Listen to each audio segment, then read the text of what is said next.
That's really the only thing we can share with each other, the only communication that can take place.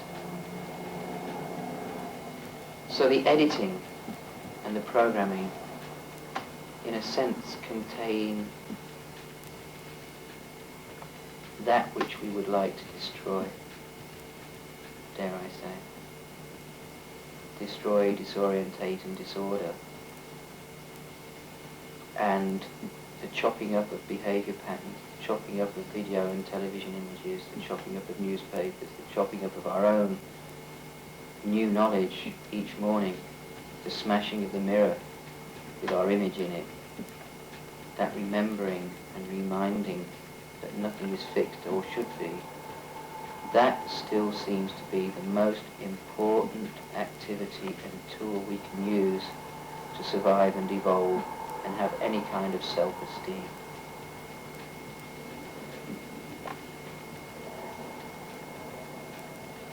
And there's nothing wrong with self-esteem after all.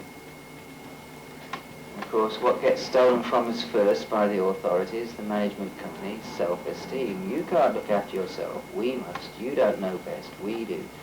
You don't want that because we say it's not good for you. You want to be ill, don't you? You want to feel scared, don't you? You want to be in fear and submissive and terrified and angry and paranoid and hating everybody and jealous. That's much better for you, isn't it? There, poor little child. Bollocks. The only reason they get away with it is they've got big guns, and basically behind everything they say and everything they accept is a threat. That's all it is, just a threat. Nothing more, nothing less. Bullying. Straightforward, unadulterated, violent bullying. Well, what's the worst they can do to anybody? Hurt them or kill them, and it doesn't stop the message. The messages go on, always have done. And the great thing now is that science is actually agreeing with mysticism. The visionaries and the scientists and the technological designers and the artists and the creative thinkers and the psychologists and the therapists and the naturalists and the shaman and the lama, everybody with a bit of light inside those eyes, what are they saying to us? Actually, it's exactly like this, it's chaos, and isn't it fabulous?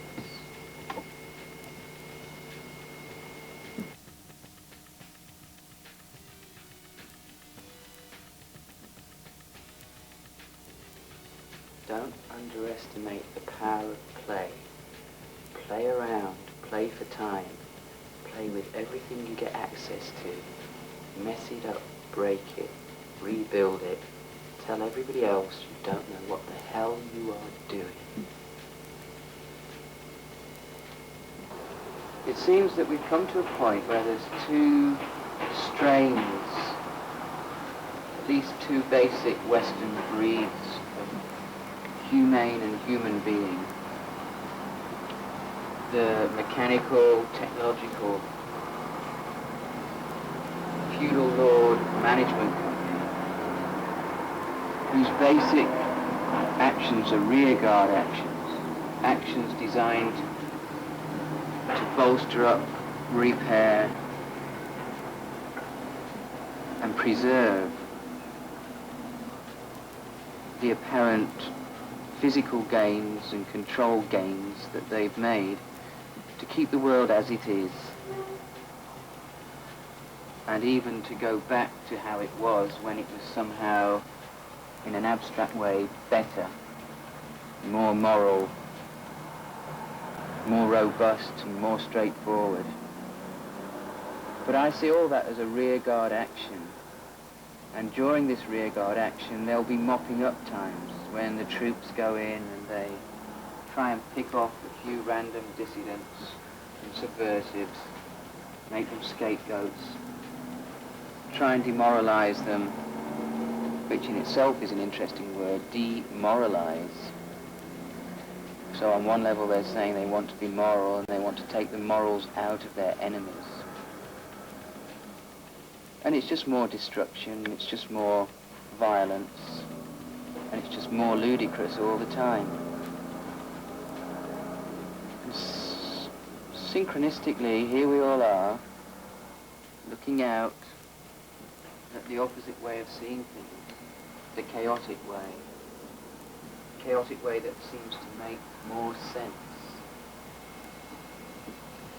And so now we have to embrace the concept of chaos. We have to embrace the ebb and flow of the omniverse. And that's the other breed, the other strain of DNA. Maybe they're even completely separate now. They've got different programmers. I really believe the people who collude in the management companies of this planet believe implicitly and secretly amongst themselves they are superior beings, better able to know the truth, with a God-given right to rule and a God-given right to abuse and destroy those who disagree. I guess we're from the line of the women healers, the 9 million who were burned in the burning times, and the shaman, and the knowing religions and belief systems from the indigenous people of each land who have been systematically destroyed and abused, and even given intoxicants they can't deal with, like alcohol, to debilitate them.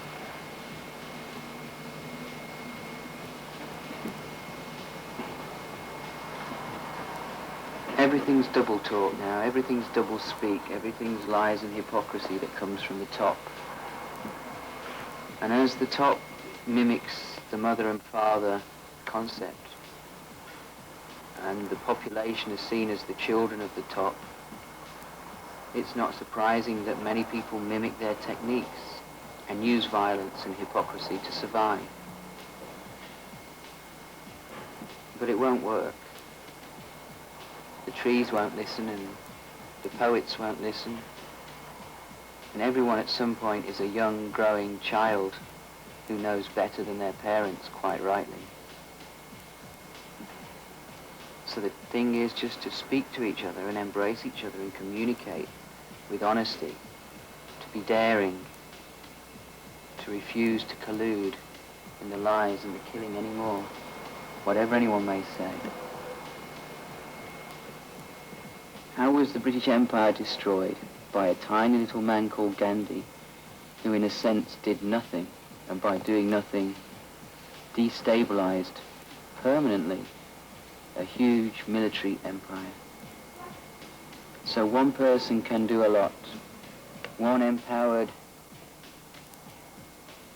inspired individual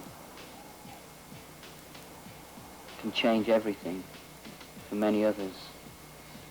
And since this hyperdelic revolution, and I say hyperdelic to mean technology and computers and telephones and satellites and anthropology, to take the idea of psychedelic further and beyond psychoactive chemicals into a life attitude and a way of life. This hyperdelic evolution and community is now so large that it cannot be eradicated. It will always return. It's part of the oldest visionary lineage on this particular planet, but it's far older than any of the executives in the management company are able to understand.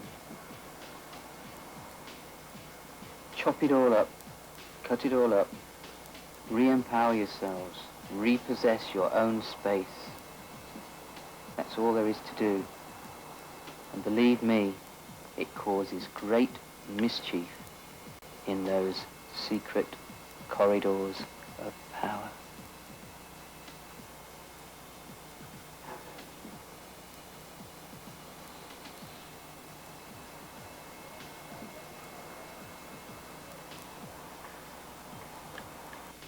This postcard from Exile was brought to you by the Transmedia Foundation. Camera work by Gamal A.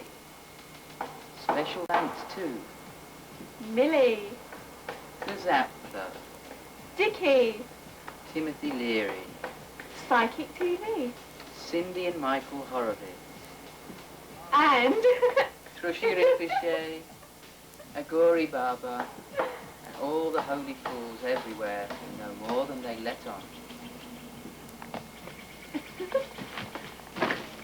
There you go. In a way, not being allowed to go home could be seen as being very liberating, because it makes you aware how much of the rest of the world you've got to choose to play with, to visit. And I'm fast coming to the conclusion that being nomadic is really the state to be in at this moment in time. To be travellers, mentally and physically, is one of the keys to evolution.